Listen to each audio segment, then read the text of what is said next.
Ya is universally despised for his appearance, even his immediate family rejects him. However, his grandfather remains the one person who cares for him, providing life advice to always assist others. One day, while being harassed by hooligans, Cory is saved by Ya, who endures a severe beating.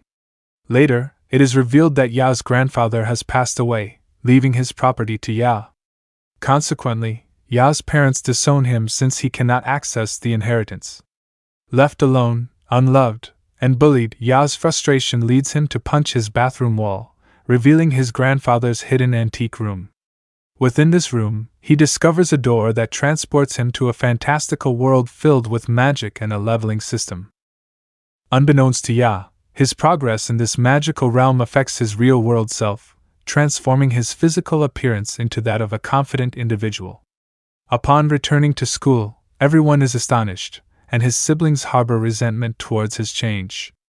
The story progresses as Ya recalls his grandfather's writings on magic as the manifestation of imagination. He puts these principles into practice and successfully opens a portal, allowing him to travel to various destinations he has personally visited. This newfound ability, limited to places he has been, grants Ya the means to return to the fantasy world through the magic gate. This becomes especially useful as he prepares for a school trip, enabling him to check on his friends during his absence. Since they find themselves outside, Ya and Cory decide to continue their exploration of the forest. During their venture, they stumble upon a dark cave, which Ya illuminates using his magic. Inside, they encounter goblins, whom they swiftly defeat with a combined attack. Among the spoils, Ya's attention is drawn to a pile of rare items, which he carefully places into his item box. The guy acknowledges the improvement in their fighting skills, and Knight agrees. The duo exits the cave, and Ya stretches, signaling the end of their exploration for the day. This disappoints Knight, but when Ya explains that he needs to prepare for his upcoming school field trip, Knight understands. Suddenly, something catches the attention of the femur, and he dashes off, with Ya and Knight following. Knight asks Ya to erase their presence, which he swiftly does. They continue forward and come across Luna, who is moderately injured and surrounded by several powerful goblins. Ya's newfound confidence surges, seeing a damsel in distress. He prepares to intervene, summoning his weapon. But Knight holds his cape, reminding him that not all females require rescue.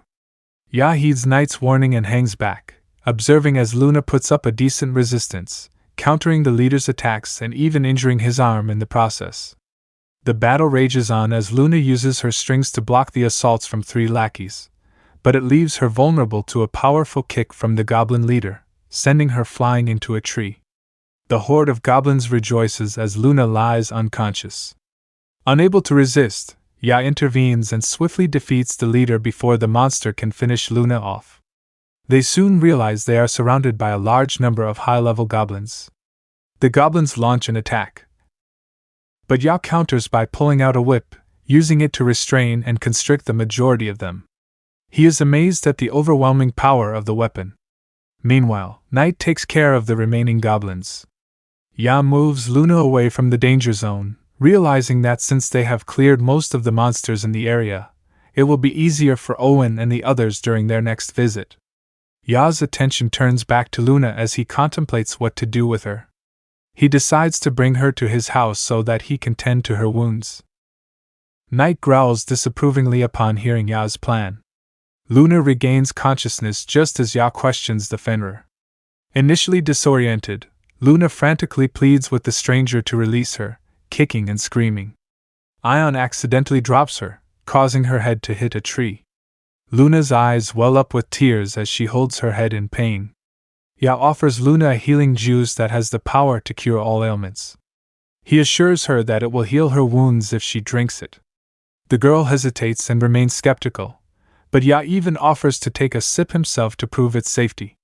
Luna takes a risk and decides to drink the juice, and to her relief, her wounds begin to heal. Amazed, Luna wonders who Ya is, providing an opportunity for him to introduce himself. However, Knight remains hostile towards Luna, leaving Ya confused. Luna gazes at the creature, understanding why it's wary of her. She introduces herself and suggests that there's no need for them to be so formal. Taking advantage of the icebreaker, Ya asks Luna what brings her to such a dangerous place. She stammers a little before revealing that she was training when she was attacked by an elite goblin pack. Curious about what happened to the goblins, Ya informs Luna that he and Knight defeated them. Impressed by their strength, Luna expresses her gratitude. She also inquires about Ya's presence in the darkest regions. Caught off guard, Ya stammers before admitting that he is also training. Luna is shocked by the idea of someone training in such a place, and it becomes evident that both of them are lying as they exchange guilty laughs. Apologizing shyly, Luna acknowledges that she has burdened Ya by making him carry her. She complains about being covered in filth from all the running around. Luna prepares to search for a river to wash up. The guy sets up a portable bath and surrounds it with a privacy screen, allowing Luna to bathe in peace. He explains that he acquired it from a crystal deer, leaving her shocked that he could defeat such a legendary monster. She attributes his victory to his training and quietly mutters that she's not in the area for training but rather to fulfill a customer's request. Fortunately, Ya doesn't hear her words. An idea sparks in Luna's mind as they both discuss their training. She suggests that Ya accompany her in her training for a while. Feeling guilty about turning her down, Ya agrees to the arrangement, which excites Luna. In the following days, the trio ventures deeper into the forest, engaging in battles with more goblins. Knight swiftly lands the finishing blow while the enemies are incapacitated. Being in the wilderness, they have no choice but to enjoy tough goblin meat during their downtime. When not in actual combat, Luna and Ya sharpen their skills through sparring and teaching each other new fighting techniques and tactics. Naturally, they grow stronger in the process. This is demonstrated when they easily defeat a horde of high-level goblins by working together. Ya is impressed by Luna's improvement, and she expresses her gratitude to the duo for helping her hone her skills. As the days pass, Ya informs Luna that he won't be able to train with her starting the next day due to his school field trip. She feels a little sad but understands and can't complain because he has already done so much for her. She expresses her gratitude, and in return, Ya thanks her for the valuable lessons he has learned from her. As it's their last day, Ya suggests they stay focused to make the most of their remaining training. The trio successfully achieves their final session goal, and as Ya relaxes in the bath with Knight, he ponders why Luna allowed him to use the bath first. Luna enlightens him, revealing that she wanted them to use it together since it's their last day. Ya starts to panic, being a man of respect, and prepares to leave so that she can wash alone. However, Luna surprises him by hugging him from behind, signifying her desire for them to enjoy the bath together. While holding him, Luna expresses her heartfelt gratitude for the way Ya has accommodated and nurtured her to become stronger. She feels that the entire experience has saved her, which confuses Ya, as he wants her to elaborate further. Luna explains that even though their time together was short, Ya showed her the brighter side of the world, and she will treasure the moments they have spent together. She offers to wash his back as a gesture of appreciation. As Ya turns around to talk to Luna, unaware of her wardrobe malfunction, Luna becomes embarrassed when it becomes clear to her. Finally, the day of the trip arrives, and the students gather in their respective buses to head for the field trip. In the back of the bus, Ya and his friends play a card game to pass the time. They are all shocked that Ya keeps winning. Feeling bored, Ya decides to retire while he's ahead and get some sleep. It is revealed that he has been winning due to his high luck stats. Ya is awakened by his classmates, and he steps down from the bus, impressed by the quality of the facilities. The teachers inform the students to change their clothes and assemble in the hall, where the trip details will be explained. After settling into their rooms, the students gather as instructed, and their tutor reveals that the purpose of this training is to prepare them for their future as elites. They will have to survive 1 night and 2 days in the wilderness. Regarding food, they will be given only rice, but they are expected to forage and hunt for the rest of their meals. The mountain offers an abundance of mushrooms and edible plants, and the river is teeming with fish for protein. The students wear expressions of dread as they realize they have to fend for themselves.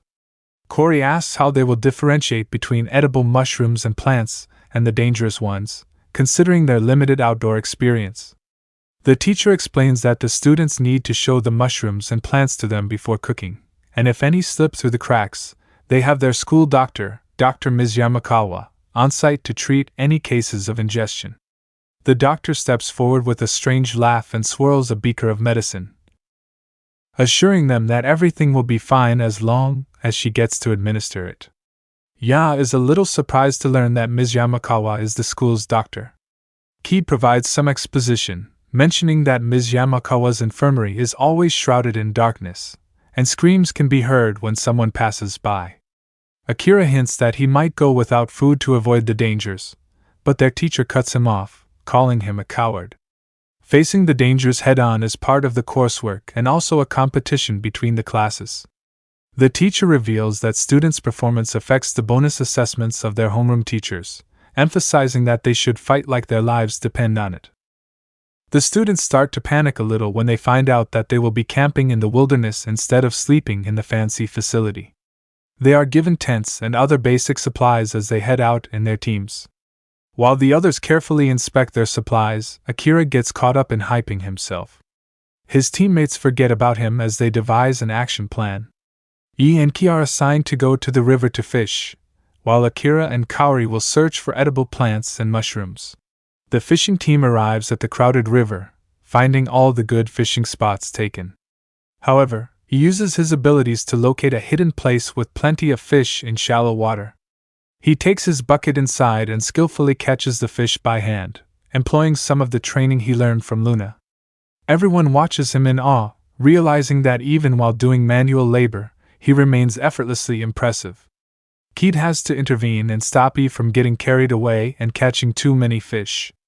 Meanwhile, in the fantasy world, Luna returns to the camp and confirms that her skills have sharpened as she swiftly removes the heads from some dolls. In her mind, images of E flash, and she acknowledges his beauty. It is revealed that Luna has lived as an assassin since childhood and carries the residue of those she has ended. However, he represents a different kind of life for her. Luna wishes she had met him earlier but accepts the reality of being a member of the Dark Guild, known as the Headhunter. Putting on her mask, she prepares to say goodbye to E.